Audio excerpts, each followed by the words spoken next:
So, pupuntahan namin yung mga punong natumba para makadaan kami. Tatanggalin namin. Magtutulong-tulong kami para makatanggal namin yung mga puno na nakaharang.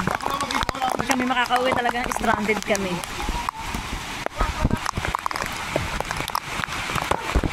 Meron na kaming daladalang chainsaw para lagariin namin yung punong nakaharang. Ang laki. Grabe. Tingnan natin, guys. Ang ulan. Tsaka hangin. Yun ang kalaban natin.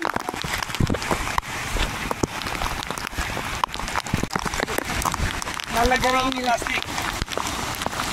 Kaya yung sasakyan na na-stranded. Hindi kami makadaan. Hindi kami makabalik. So, ganyan ang gagawin.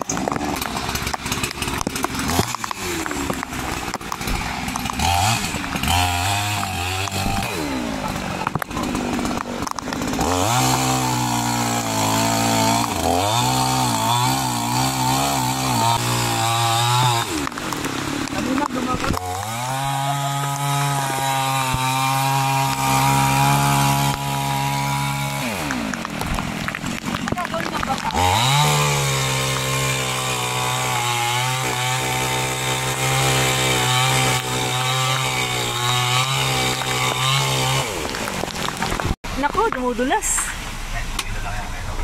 Ay! Pakanan yan, pakanan yan. Sige. Ay, dumudulas. Pwede na dito magmaniobra kasi ano sa to. Kasi Kep, delikado, Kim. Yun lang. Bangin to eh. Wala ko, dire-diretso na tayo. Tulak na lang natin yung sasakyan. Ge, diretso mo.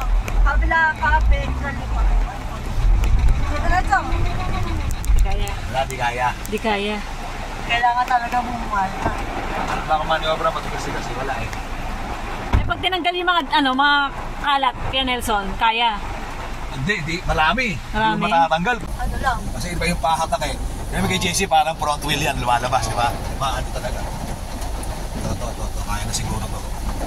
Dito kasi hindi bangin. Basta walang kay Nelson na parang nakakatakot eh. Tingnan mo dyan, Kim ha? Kim, mo, Kim? Tingnan mo, lalaya mo sa likod. Ge!